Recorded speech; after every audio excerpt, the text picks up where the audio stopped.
dia, saudações rubro-negras.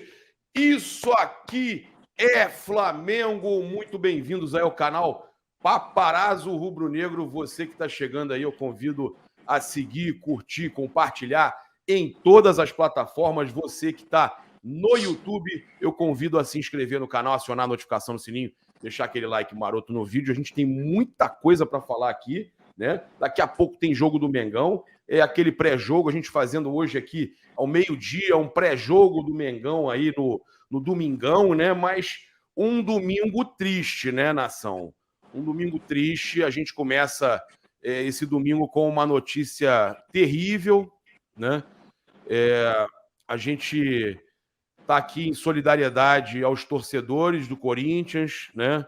A Sociedade Esportiva Corinthians, solidariedade total pelo acontecido, né? Famílias que perdem seus entes queridos, pessoas presas em ferragens. Olha, eu acordei assustado, triste, porque eu não gosto de utilizar esse tipo de tema. Nunca fui fã de usar o tema de acidente, de morte no canal, mas a gente sabe que quando envolve futebol a gente tem que falar.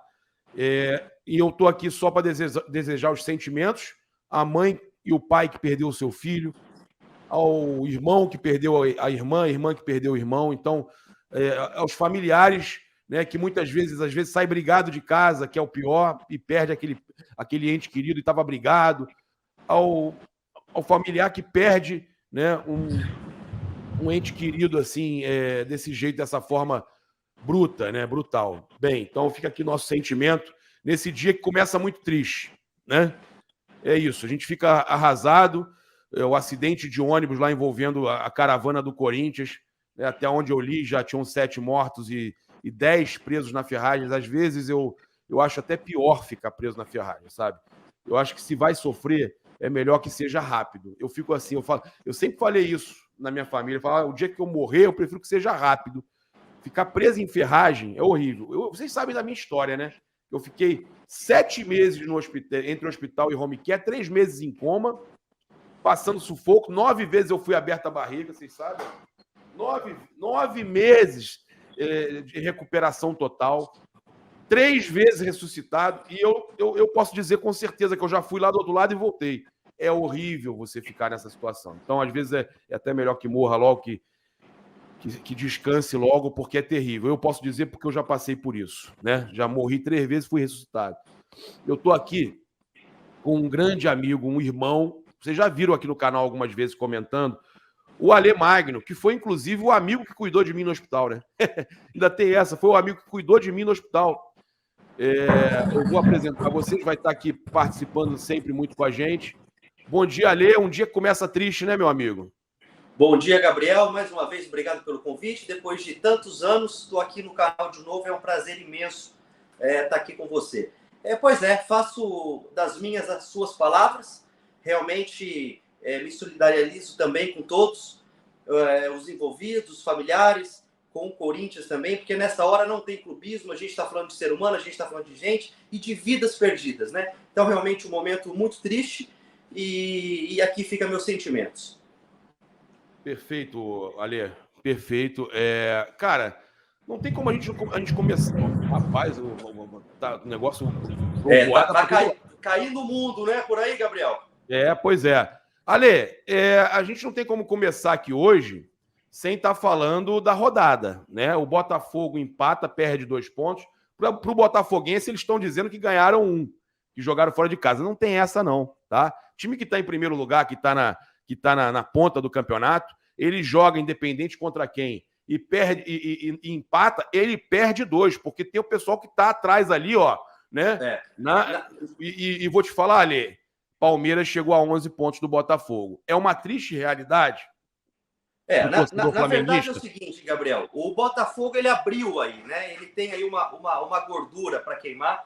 Foi realmente uma campanha impressionante no primeiro turno, né? Surpresa aí para todo mundo, acho que até para o próprio torcedor do Botafogo, uma campanha espetacular no primeiro turno, que lhe permite fazer um empate aqui, lhe permite ganhar seus jogos em casa. O Botafogo hoje, aí, se cumprir 50% da sua meta, ele é campeão brasileiro. Só que, porém, tem um Palmeiras que a gente conhece, que a gente sabe como é que é, né? Um Palmeiras que vem daquele jeito ali. Ô, Ale, você acha o Palmeiras do Abel? Você acha que se não for o Flamengo, se o Botafogo der mole, ratear o segundo turno, ele perde se não for o Flamengo, é o Palmeiras, não tem jeito, ele né? perde pro Palmeiras. Se o Botafogo pipocar, o Palmeiras pega esse título do Botafogo. O Flamengo, Gabriel, a gente sabe que tem chance, a gente quer que seja o campeão, a gente torce para isso, a gente não dorme por causa de Flamengo, mas a gente tem que ter a consciência também, e o torcedor também tem isso, né, de ver que o Flamengo dá umas molezas que não é possível, cara. O time não pode tomar aquelas goleadas que tomou Cuiabá, Bragantino, o time não pode, no Maracanã, perder com o América Mineiro, empatar no último minuto de jogo, o jogo que terminou 1-1 com o América Mineiro. Ali o Flamengo, ali eu falei, puta que pariu. Aí você falou pro teu filho, não foi? Eu falei pro meu filho, eu falei, o campeonato acabou aqui. Naquela hora que a gente tá emocionado do jogo, a gente fala. Mas depois a gente é o primeiro a falar, não, vamos buscar, porque nós somos flamenguistas, a gente ama esse time, mais do que qualquer coisa. Mas a realidade é o seguinte, se você pensar friamente, o Palmeiras diminuiu a vantagem aí, entendeu? O Palmeiras que teve um momento de baixa, que foi eliminado na Copa do Brasil, que teve também uma crise lá dentro, tá voltando forte. Eu acho que vai essa disputa aí, Flamengo e Palmeiras, para tentar tirar o título do Botafogo. Porém, depende muito, muito, muito do jogo de hoje, viu? A gente, no fim da tarde, no início da noite, a gente vai poder falar mais sobre isso, porque se o Flamengo não cumprir o seu papel hoje em Curitiba, a situação fica muito complicada para o Flamengo no Campeonato Brasileiro. O Ale, você falava ontem comigo da preocupação porque o Abel já estaria jogando a responsabilidade para cima do Botafogo. Você sentiu isso mesmo? Que o Abel, ele é malandro, né? Ele não, de bobo não tem nada, né? Nada, absolutamente nada. O Abel, na entrevista coletiva, após o jogo, ele foi claro em jogar toda a responsabilidade do Botafogo. Falou que agora é a vez deles, agora o título é deles, que o Botafogo está lá na frente. Isso ele tira a responsabilidade dos seus atletas. Ele tira, com essa declaração, Gabriel, ele tira a responsabilidade dos jogadores do Palmeiras e joga tudo pro Botafogo, né? Ou seja, deixa o time dele ali tranquilo, jogando, vamos ver até onde a gente chega, um jogo de cada vez, aquele discurso normal que na realidade é o que ele tem que falar mesmo. Entre nós aqui, o Abel faz muito bem o trabalho dele lá e nós sabemos disso. Nós temos uma, não vou dizer inveja, mas uma tristeza de ver o Palmeiras com um técnico lá 3, 4 anos e a gente trocando de técnico o tempo todo, porque isso faz uma diferença, Ale. Por que não continuou com o Dorival, né? Não, é um absurdo, né? Essa questão do Flamengo, essa forma amadora como o futebol do Flamengo funciona, essas trocas, né? Porque isso é uma atitude amadora, você ficar trocando, ainda mais um técnico também campeão, independente do Dorival ou dos outros também que passaram. Você manter um profissional no cargo, Gabriel, é fundamental. Claro que se o cara não te entrega, você tem que fazer trocas. Mas tudo tem um limite, tem um bom senso. E o Palmeiras, nesse ponto, é o cara que está aí mais tempo, né, no comando dentro do futebol brasileiro e o resultado vai aparecendo. Agora, esse Palmeiras aí, ele tá de olho, sim, no Campeonato Brasileiro, na Libertadores, e a gente vai secar mesmo, entendeu? E vamos mesmo. Eu vou falar para você, é complicado, né, a gente ter aí a questão da nossa mudança de técnico o tempo todo, e isso me deixa triste. E o Dorival era um cara que fazia um trabalho muito bacana, né, e foi injustiçado naquela reta final ali. Agora, tem a questão do Sampaoli e do protesto ontem. O protesto do lado de fora, ali, da torcida do Flamengo com faixas, da torcida jovem com faixas, foi legal, né? Vamos dar uma olhada como foi o protesto lá do lado de fora, as faixas. Vamos ver.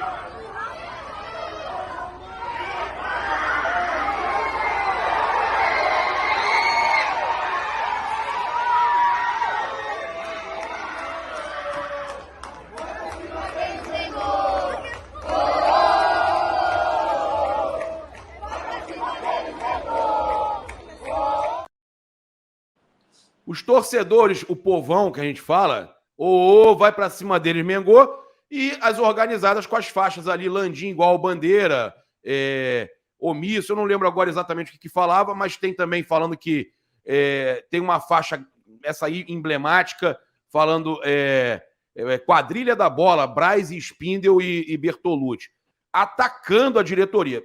Mas o protesto contra a diretoria e tudo mais, ele é válido. No estádio também, ele é válido. E aí a gente viu uma cena, meu amigo Alexandre Carlomagno, que você não gostou e muitos torcedores também criticaram, que foi uma cobrança diretamente ao técnico Jorge Sampaoli. Ele não faz um trabalho bom no Flamengo.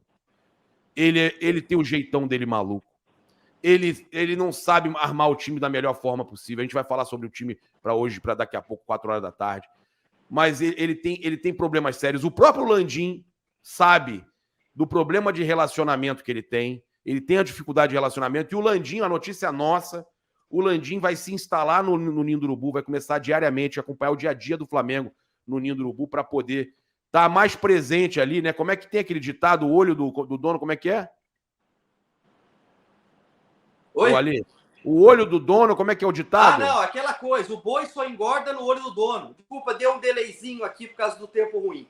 Mas o boi só engorda no olho do dono. E é bom o Landim, sim, se fazer presente nesse momento, tá lá. Com relação a isso que você disse, Gabriel, da questão... Vamos ver a imagem do Sampaoli para a gente poder comentar? Perfeito. Porque tem o comentário de muitos torcedores que eu vou ler aqui também. Vamos colocar. Tem o protesto do lado de fora e teve também, que não é comprado, não é armado. O torcedor está revoltado com o Sampaoli e acabou se manifestando dentro, tá hospedado no mesmo hotel que o Flamengo, e acabou se manifestando dentro da concentração do Flamengo e peitando o Sampaoli. Eu vou querer ouvir a tua opinião, se está errado ou não. A gente vai colocar a imagem aqui, vamos também pegar a opinião dos torcedores e eu tenho a minha opinião. Eu entendo o lado do torcedor, mas vamos ver. Fazer o básico no futebol. Tem seu pezinho ali, pô, tem canso. De novo, vamos botar de novo.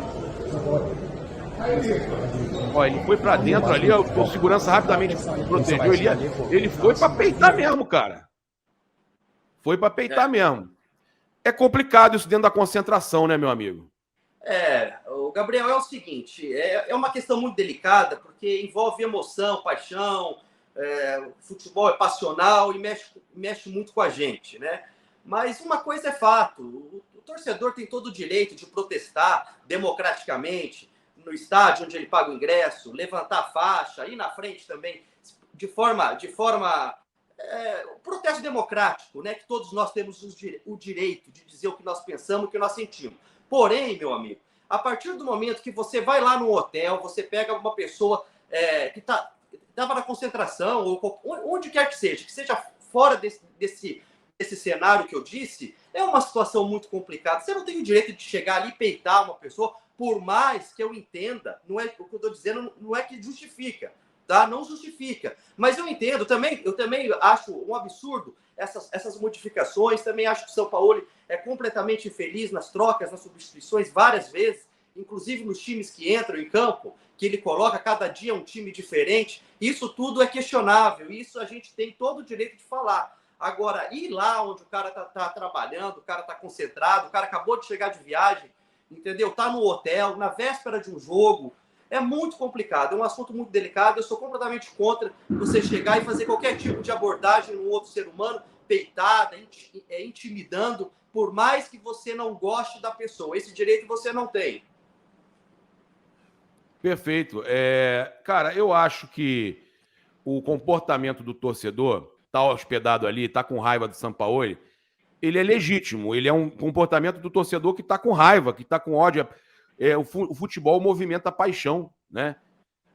Só que realmente ele passou dos limites, né? Ele extrapolou o limite da cobrança, né? Eu posso... Chegou a quase não vou dizer que teve uma agressão, mas quase, né? Ele chega a peitar o cara, se não tem um segurança ali, podia gerar uma situação... Não, se torna, infelizmente. Isso atrapalha porque o Flamengo tinha acabado de resolver toda a questão lá de briga interna do Gerson com o Varela, teve a questão lá do Pablo Fernandes também com o Pedro, e aí se torna um novo episódio, você cria um novo episódio, né, que não precisava acontecer. Mas, cara, eu entendo, né, o torcedor que fez ali, para estar hospedado no hotel do Flamengo, ainda é fanático, deve viajar todos os jogos, então Tem os outros torcedores que fizeram as faixas também, que eu acho que estão ali também de forma legítima lá fora fazendo protesto. Mas vamos dar uma olhada mais uma vez na imagem aí, para quem chegou agora, do Sampaoli sendo peitado dentro da concentração.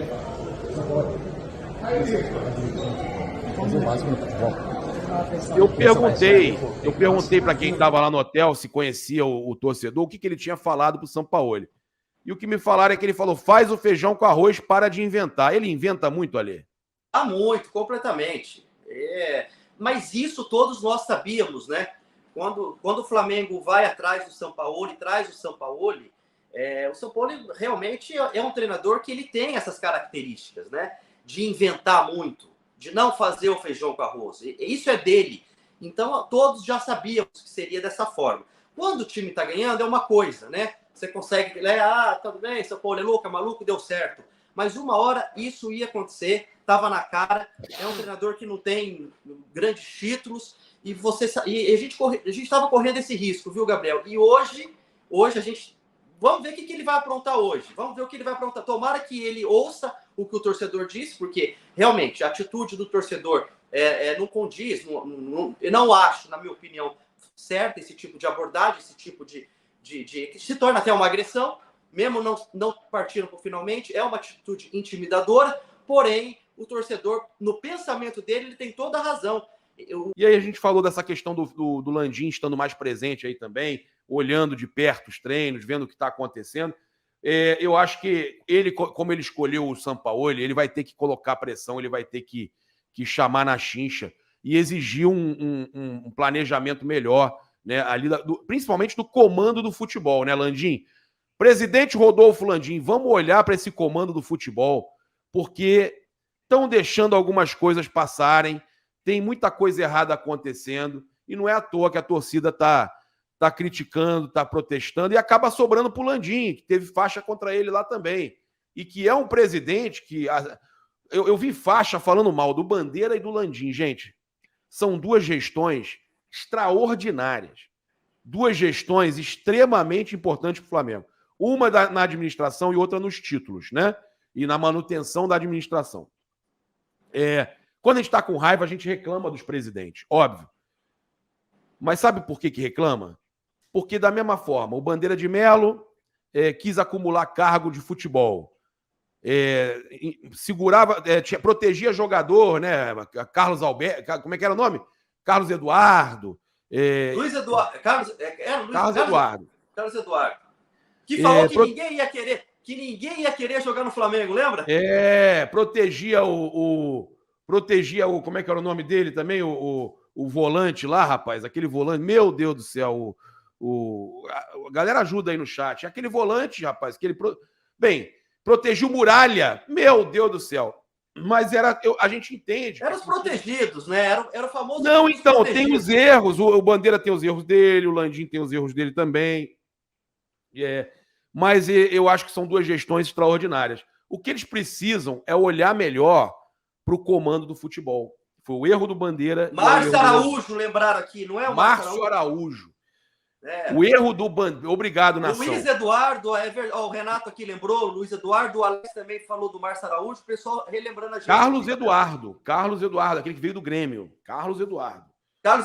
Quando saiu, falou que ninguém ia jogar no Flamengo, né? Tem o motorzinho também, o Everton Cardoso falou também, lembra? Que estava indo para o São Paulo para ganhar títulos, lembra? Lembra? Pois é. Mas aí o que eu estou falando, erros que acontecem nas duas gestões, de não cuidarem, não estarem presentes no futebol, no departamento de futebol, ou quando estão, como o Bandeira, não faz da forma correta. Bandeira fez um trabalho fantástico. Quando eu critiquei ele é porque eu gostava do trabalho dele, eu queria o melhor dele, eu adorava. E o Landim também, eu sei da capacidade dele. E ele estar presente lá no Ninho do Urubu vai ser muito importante. Então, Landim, é o que a gente espera, que o trabalho seja feito da melhor forma possível. E jamais vamos torcer contra aqui, tá? Estamos apoiando aí o trabalho. Só queremos que o departamento de futebol seja mais profissional, não é mesmo?